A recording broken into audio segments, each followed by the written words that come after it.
guys can hear the coyotes. Hear them?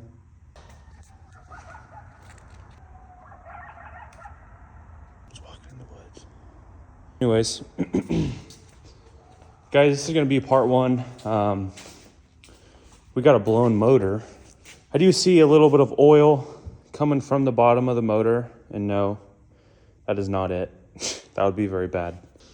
That could mean two things.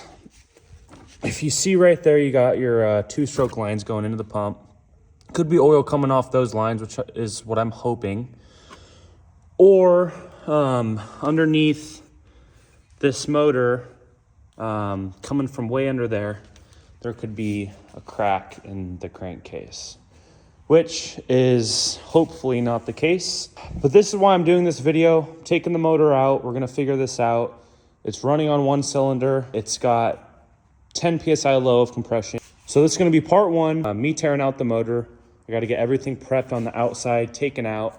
And for any of you guys wondering before I start this video, this is a 2018 Polaris RMK 800 AXYS, and it's a 163-inch track. If you just want some instructional footage, this would be good for you guys to watch. All right, motor's out.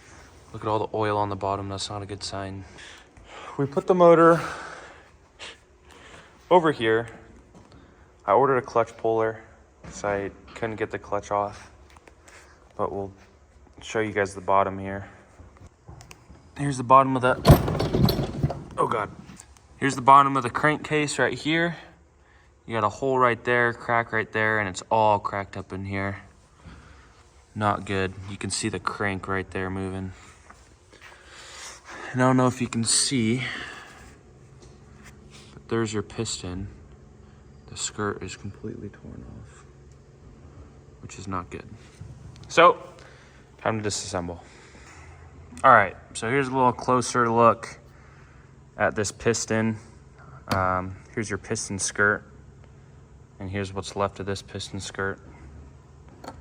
That is not good. And I don't know if you guys can see, but this top edge of the piston is just totally destroyed, whereas this one is it's a little better. It's not good either, but this one has the piston skirt all intact. This one doesn't. So, and I'm feeling for bearings. There's no up and down play on this one. Side to side's fine. I already checked that one. That one's fine. So I think my crankshaft is good. That's your crankshaft right there. I'm not gonna have the puller till tomorrow, so I can't pull the clutch to be able to split these two cases, because I gotta get the clutch off, because there's 3 bolts that are connecting these two cases together over on this side. But I can get the flywheel off. Here's a flywheel side. Got your pull right here, and then underneath that you've got your flywheel and stator and stuff. I can take the reeds off over here on the intake side. But other than that, I've just been slowly taking parts off this motor. Not sure yet what I'm gonna do. Either I can buy a new motor, which will have a 1-year warranty, or I found a deal on I'm talking with this group up in Canada. They do a lot of rebuilds and stuff, but they actually have 2 spare cases for the bottom and top of my crankshaft. It's coming off of 2017, which isn't a problem, because of 15 through, I think 19, all the engines are the same. There's only small little differences, but that won't impact the cases. So I could either buy those 2, and then obviously get a rebuild kit, and possibly a new head, or the other options would be to buy a new motor, which would have a 1-year warranty. But if I do get the 2 cases instead of the motor, I wouldn't have a warranty. Or I'm just now thinking I could go ahead, do the 2 cases instead of buying a whole new head, get those bored out so I can have bigger pistons and have a bored engine. Probably be like a 850 or 900 cc bore, which would give me the more power, but it is kind of scary.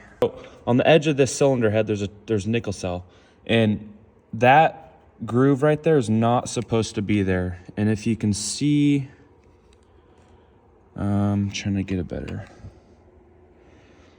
I don't know if you can, see that? All those scoring, that's called scoring all in the cylinder head. The scoring is from when the skirt broke off, got up in between the piston and the wall, and it, you know, made those big grooves. So those are not supposed to be there. So I'm talking to the company, and they said best thing to do is send this in to their warehouse, and then they're gonna send me kind of an invoice of how much money they'd give me for this. And then they actually have, I think it's a 2018 in stock. So I'm gonna go ahead and get that, and hopefully, I kind of wrote out prices over there. I'll show you in a minute, but hopefully that'll work, and it should work. New motor versus the parts. So I'll walk you through it. New top end and pistons, about $500 gaskets. So that includes this gasket or O-ring right there, this gasket, and the bottom. It's called the Fix-It kit, and it's actually it's more durable than the actual stock. So that's the AXYS durability kit price, $200. Crankcases, that was $800.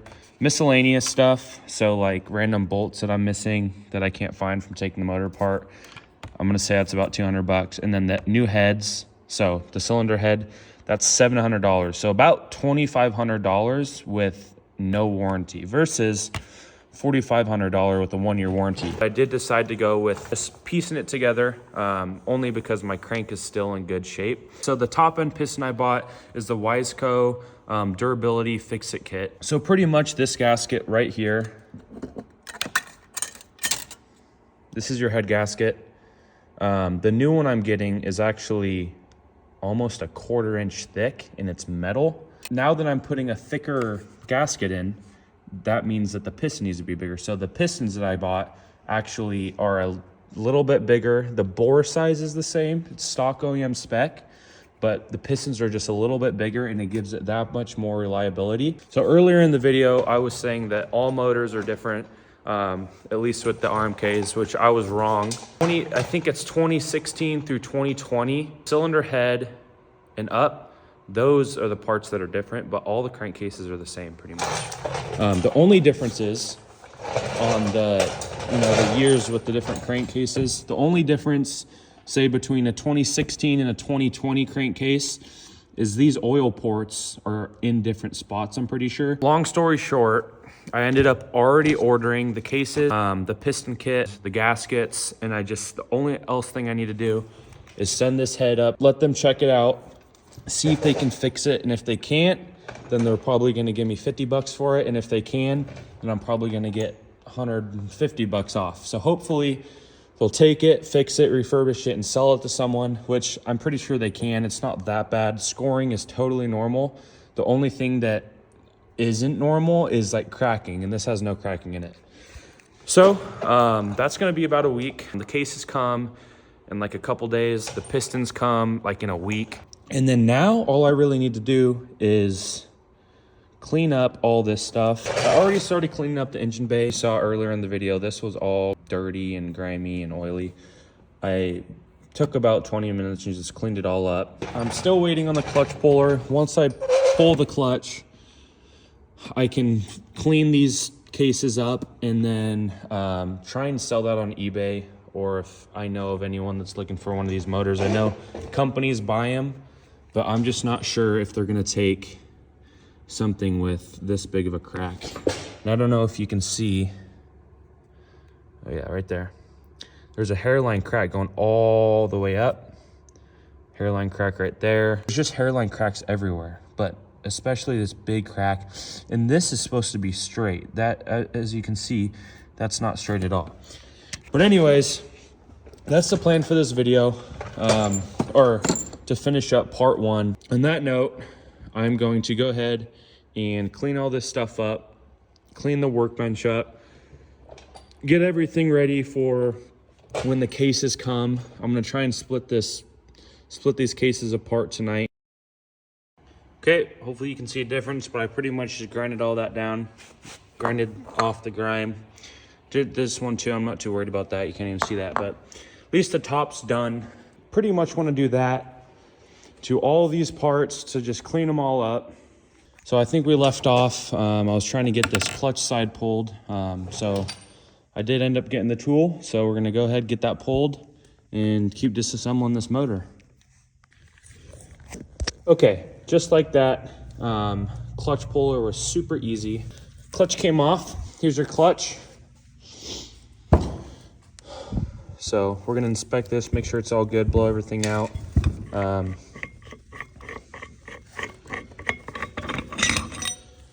Here's my clutch puller. I had to do some slight modifications, but worked out great.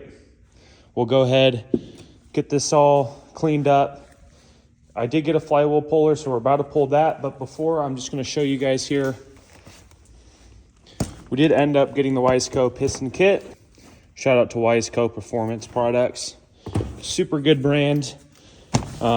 We also got the new cases, and I'll show you guys that here in a minute. All right, guys. This is the lower crankcase right here. Look at all those cracks right there that they filled with JB Weld. That hole's not supposed to be there. But other than that, everything else looks good. All metal shavings. That is not good. This whole thing is cracked all the way up. Just cracks everywhere. This thing is trashed. But looking at the crankshaft right here, this is the bottom side. Look at all this. That's all metal shavings. It's caught by the seal right here. It didn't let it go outside. This is your clutch side. We're gonna go ahead and take this off and I'll show you guys what the other side looks like. Okay, here's the crankshaft, guys. There are a couple things that need to get fixed. As you can see, here's your bearings on each side, 1 and 1. This is what a normal bearing's supposed to look like. Nice and smooth. This is what it's not supposed to look like. All wobbly.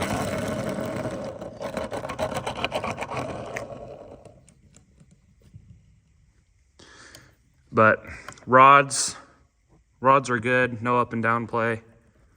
So yeah, we're gonna go ahead and send this into my mechanic. We're gonna get that fixed. But we're gonna take a little sneak peek of these Wiseco pistons right here. Here's your head gasket right there.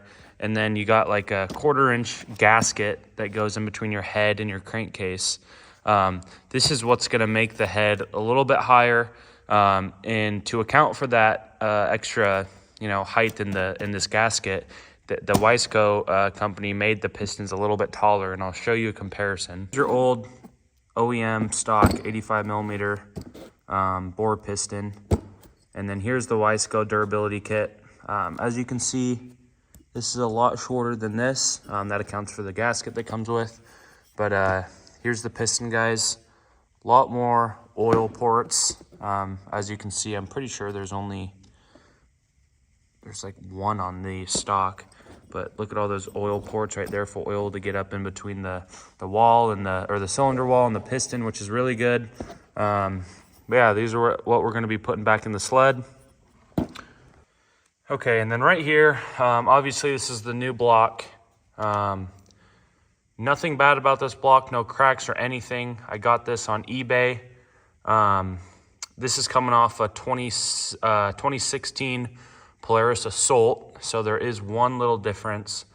But overall, all the oil ports are in the same exact spot and no cracks anywhere, which is good.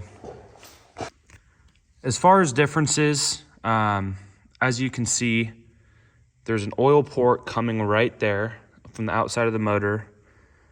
So this is my 2018 Polaris RMK 800. There's an oil port coming from the side, and then it goes, and then that shoots oil right up there. And I don't know if you guys will be able to see this, or you should. Yeah, right there. There's a little oil port right there that they put in the top of the crankcase, which they do not in the 2016 Assault models. So as you can see, there's no port. Oil still does go into the side of the motor, which is good. But I think the difference is they made, these things were starving of oil. So they tried to see if adding more oil shooting up to the piston would help. So that's the only difference. I don't think it's going to cause any harm not having it here. I would like it, but I can't find any other cases or blocks that match my exact sled year and model. So for right now, we're going with this. This is your water pump here. Yeah, So other than that, we got the new block in, we got the piston kit in. The other thing, or the next step in this process is I already said earlier, but I gotta bring my crankshaft into the mechanic. He's going to drill me some new threads on the clutch side to clean them up. And then I'm gonna have him get me a new bearing. Other than that, and then also once that's done, I'm gonna send that in to a shop up in Canada. They're gonna tell me if I can repair that or not, and if not, I'm gonna have to buy a new head. But other than that, here's the sled, guys. This is how it sits for now. Winter's coming, so we got a lot of work to do, and a lot more parts to order, but we're almost there. Everything's all fully torn apart. It's just up from here, guys. So thank you guys for watching. If you made it this far in the video, put a comment in the comment section if you have any questions or if I'm doing something wrong. But yeah, hit that subscribe button if you want to see a part 2, and I'll see you guys in the next video.